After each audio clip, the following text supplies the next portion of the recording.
नमस्कार साथियों, study with Ravindra Bishnoi YouTube channel पर आपका हार्दिक स्वागत है। यदि आप चैनल पर नए आए हो कृपया चैनल को सब्सक्राइब कर लें।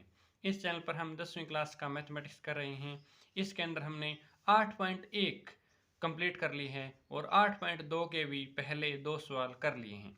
अब हम इसका तीसरा प्रश्न कर रहे हैं, लेकिन 8.2 में हमें sine cos ten coat secant और कोसिकेंट के विभिन्न मानों की जरूरत पड़ती है। जैसे 0 डिग्री का मान क्या है, 30 का क्या है, 45 का क्या है, 60 का क्या है और 90 का क्या है। तो इन सभी मानों के लिए मैंने पिछली वीडियो में बहुत ही डिटेल से एक टेबल को करवाया था कि उस टेबल को हमें कैसे बनाना है और कैसे याद रखना है। मैंने वो पूरी प्रोसेस आपको उस वीडियो में बताई है। तो आप हमारी पिछली वीडियो को हमारी प्लेलिस्ट में जाकर जरूर देख लें। एक बार मैं आपको रिवाइज करवा देता हूँ वह टेबल कि आपको क्या क्या याद रखना है। आपको सबसे पहले इस टेबल में याद रखना है नोट। नोट में क्या है, साइन कोस का उल्टा होता है। मतलब साइन की वैल्यू जो यहाँ से आएगी वो इसमें उल्टी जाएगी। मतलब साइन 0 पर 0 है लेकिन कोस 90 पर 0 है। साइन 30 पर 1/2 है तो कोस 60 पर 1/2 है। साइन 45 पर 1/√2 है तो कोस 45 पर 1/√2 है। साइन 60 पर √3/2 है तो कोस 30 पर √3/2 है। साइन 90 पर 1 है तो कोस 0 पर 1 है। तो इस प्रकार से ये उल्टी है साइन और कोस की। तो मैंने आपको पिछली वीडियो में ये बताया था कि इसको निकालना कैसे। आप उस वीडियो को कृपया जरूर देख लें। उसके बाद टेन है, वो क्या होता है, साइन बटे में कोस। तो साइन की वैल्यू हमारे पास है, कोस की वैल्यू हमारे पास है, तो इसको बटे में कर दो, 0 बटे में 1। इस प्रकार से सारों को बटे में करोगे तो आपको टेन की वैल्यू मिल जाएगी। उसके बाद कोट। कोट क्या है, टेन का उल्टा। जैसे टेन 0 पर 0 है लेकिन कोट 90 पर 0 है। टेन 30 पर 1/√3 है तो कोट 60 पर 1/√3 है। टेन 45 पर 1 है तो कोट भी 45 पर 1 है। टेन 60 पर √3 है तो कोट है वो 30 पर √3 है। टेन 90 पर अपरिभाषित है तो कोट 0 पर अपरिभाषित है। उसके बाद आता है सीकेंट। सीकेंट क्या होता है, सीकेंट होता है 1 बटे में कोस। तो कोस को 1 बटे में मतलब कोस का उल्टा कर दो। 1 का उल्टा 1, इसका उल्टा 2 बटे में √3, इसका उल्टा √2, इसका उल्टा 2 और इसका उल्टा अपरिभाषित। मतलब 0 का उल्टा 0 को अगर किसी के बटे में लें तो वह अपरिभाषित होता है। उसके बाद कोसिकेंट। कोसिकेंट कैसे होता है, जिस प्रकार कोस साइन का था, कोट टेन का था, उसी प्रकार कोसिकेंट सीकेंट का है। सीकेंट 0 पर 1 है लेकिन कोसिकेंट 90 पर 1 है। सीकेंट 30 पर 2/√3 है तो कोसिकेंट 60 पर 2/√3 है। सीकेंट 45 पर √2 है तो कोसिकेंट भी 45 पर √2 है। सीकेंट 60 पर 2 है तो कोसिकेंट 30 पर 2 है। सीकेंट 90 पर अपरिभाषित है तो कोसिकेंट 0 पर अपरिभाषित है। इस प्रकार से इस सारी टेबल को आपको याद करना है। इसी के आधार पर आपकी आगे आने वाली प्रश्नावली और 8.2 इसी के आधार पर होगी। उम्मीद करते हैं यह टेबल आपको समझ आई होगी। अगर आपने हमारी पिछली वीडियो नहीं देखी तो कृपया उस वीडियो को जरूर देख लें। आइए अब हम इसका तीसरा प्रश्न करते हैं। इस प्रश्न में आपको क्या दिया है, यदि टेन ए प्लस बी बराबर √3 है और टेन ए माइनस बी 1 में √3 है, तो इसमें ए प्लस बी को दिया है 0 से 90 के बीच में। ए बड़ा है बी से, तो ए और बी का मान ज्ञात कीजिए। तो ए और बी का मान ज्ञात करने के लिए हमें क्या करना होगा, इसमें इसमें आपको ये वैल्यू पता होनी चाहिए। ये √3 कहाँ पर आती है वैल्यू, 1 में √3 कहाँ पर आती है, तो उसके लिए आपको वह टेबल जरूर याद होनी चाहिए। तो इसको हम हल करते हैं। दिया है, दिया क्या है, टेन ए प्लस बी बराबर √3 और टेन ए माइनस बी बराबर 1/√3। ये हमें दिया है और हमें ए और बी की वैल्यू निकालनी है। तो अगर आपको ये वैल्यू याद है तो आपके लिए बहुत ही आसान प्रश्न है, और यदि आपको याद नहीं है तो आपसे ये क्वेश्चन हो नहीं सकता। इसके लिए टेन की वैल्यू √3 60 पर होती है, इसलिए आप यहाँ पर लिख सकते हो इसको कि टेन ए प्लस बी बराबर टेन 60 डिग्री, क्योंकि ये वैल्यू 60 पर होती है। और यहाँ पर आप क्या लिख सकते हो, टेन ए माइनस बी बराबर टेन 30 डिग्री, क्योंकि टेन 30 पर 1 में √3 होती है। तो यहाँ पर हमने इसकी वैल्यू लिख दी tan 60 और यहाँ पर हमने इसकी वैल्यू लिख दी tan 30। अब क्या है, tan दोनों साइड बराबर है, तो हम जो एंगल है, मतलब इसका एंगल a+b है और इसका एंगल 60 है, इसको हम कंपेयर कर सकते हैं। इसी प्रकार इसका एंगल क्या है, a-b है और इसका एंगल क्या है 30, तो हम इनको कंपेयर कर सकते हैं। मतलब इनको अगर बराबर माने हम, तो यहाँ पर क्या आएगा, a+b बराबर 60 और यहाँ पर क्या आएगा, a-b बराबर 30। ये हमारे पास दो इक्वेशन आ गई, समीकरण कह सकते हो, आप इक्वेशन कह सकते हो, समीकरण 1 और समीकरण 2। तो अब हम क्या करेंगे, a और b की वैल्यू हमें निकालनी है। समीकरण 1 और 2 से, 1 और 2 से हमें क्या प्राप्त होगा, a+b बराबर 60, a-b बराबर 30। अब हम इनको जोड़ देते हैं। जोड़ने पर हमें क्या होगा कि a और a 2a, यहाँ पर क्या होगा, b में से b गया 0, मतलब b से b कट जाएगा, और यहाँ पर 60 और 30 90, तो 2a हमारे पास क्या आ गया, 90। इस प्रकार हमें क्या मिल गया, a बराबर 90/2, यानी कि a की वैल्यू 45। हमारे पास a की वैल्यू आ चुकी है 45। अब हम उस a से b की वैल्यू रख सकते हैं। a बराबर 45 समीकरण 1 में रखने पर, 1 में रखने पर क्या होगा, a की वैल्यू 45 रख सकते हैं, तो 45 जमा में b बराबर 60, तो b की वैल्यू क्या आ गई, 60 माइनस 45, तो इसको हम लिख सकते हैं b की वैल्यू 15। तो a की वैल्यू हमारे पास क्या थी, 45, और b की वैल्यू हमारे पास क्या थी, 15। तो इसके अंदर हमें a और b का मान ज्ञात करने को कहा था, तो बिल्कुल ही आसान क्वेश्चन है। यदि आपको यह पता है कि √3 tan 60 पर होती है और 1/√3 tan 30 पर होती है, तो बिल्कुल ही आसान क्वेश्चन है। इन दोनों समीकरणों को हल करने पर हमारे पास a का मान आ गया 45 और b का मान आ गया 15। इसको हम लिख सकते हैं अंततः a बराबर 45 और b बराबर 15 है।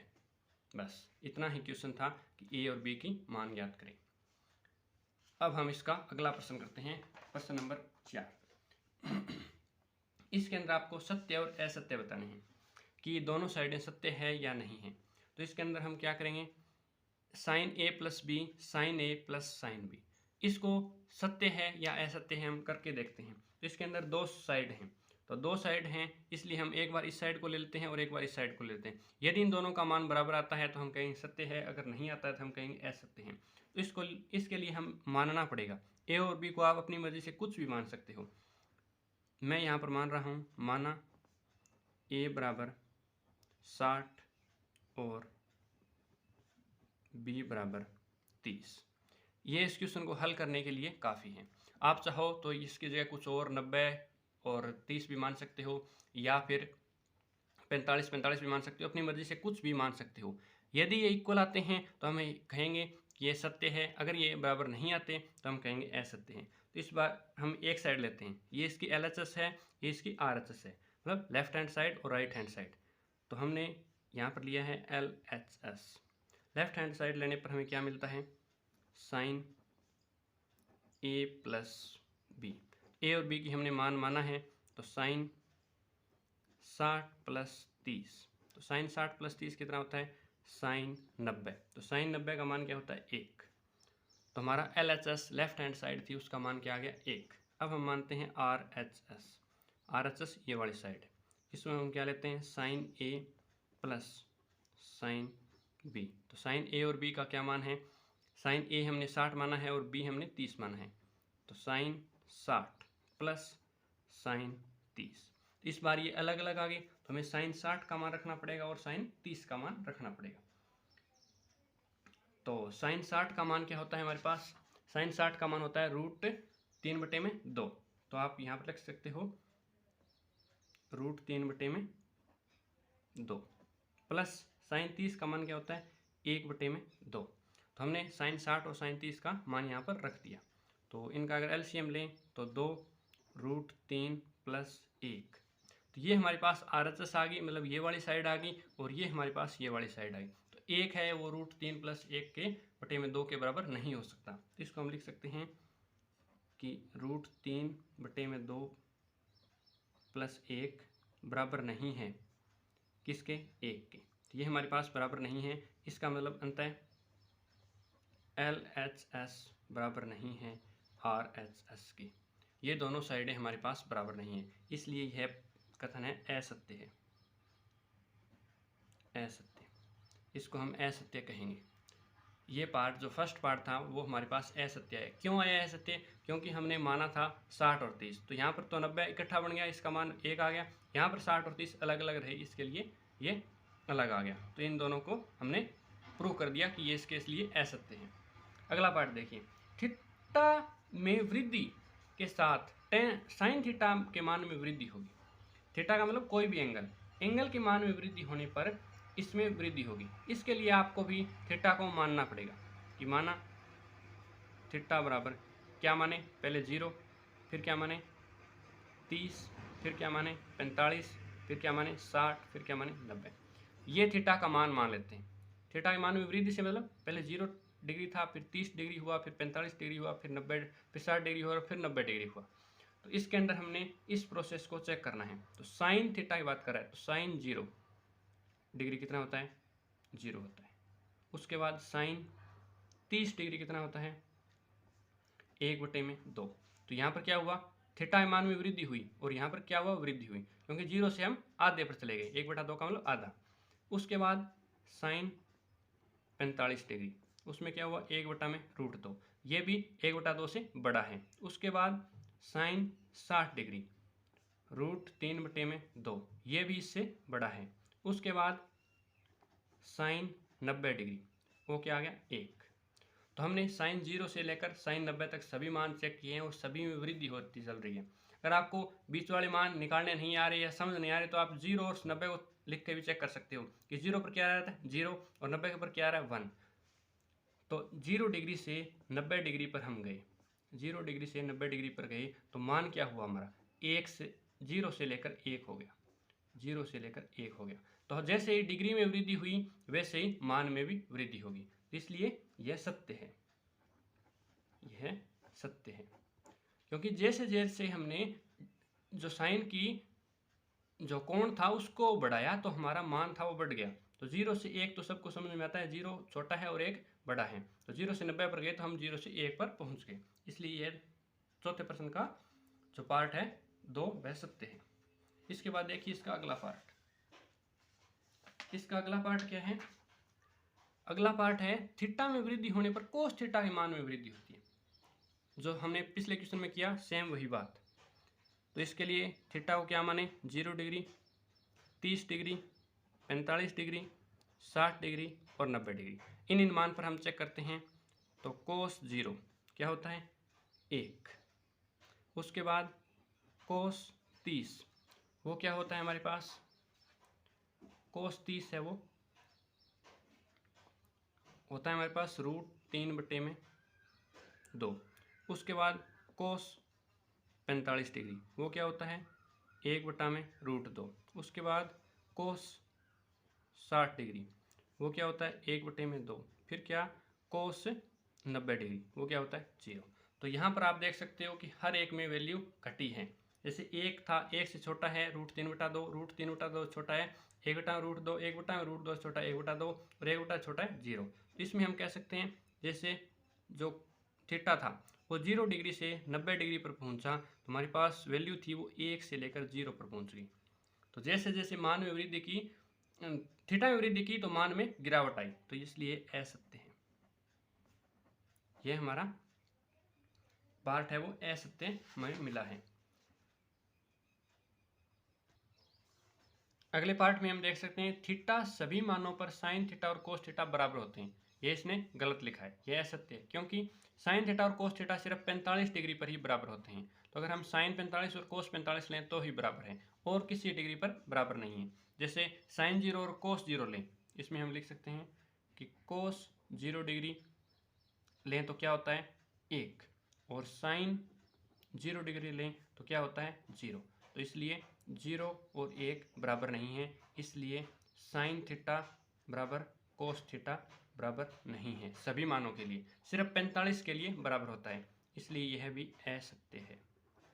सिर्फ अगर यहाँ पर यह कहता कि 45 डिग्री के लिए साइन और कोस बराबर है तो हम कहते सत्य है, बाकी सभी के लिए बोला है तो ये असत्य है। इसने कहा है a बराबर 0 मतलब कोट 0 परिभाषित नहीं है। बिल्कुल सही बात है कि कोट 0 है वह परिभाषित नहीं है, यह सत्य है क्योंकि परिभाषित नहीं है। इसका मतलब, इसका कहने का मतलब अपरिभाषित, अपरिभाषित, अपरिभाषित लिखा है। तो हमने इस टेबल में पढ़ा था कि कोट 0 है वह अपरिभाषित है, तो यह कथन भी सत्य है। इस प्रकार हमने 8.2 है उसको कंप्लीट कर लिया है। बहुत जल्द ही हम आगे की वीडियो लेकर आएंगे, तक के लिए आप हमारी प्लेलिस्ट में के सभी वीडियो देख सकते हो। धन्यवाद साथियों।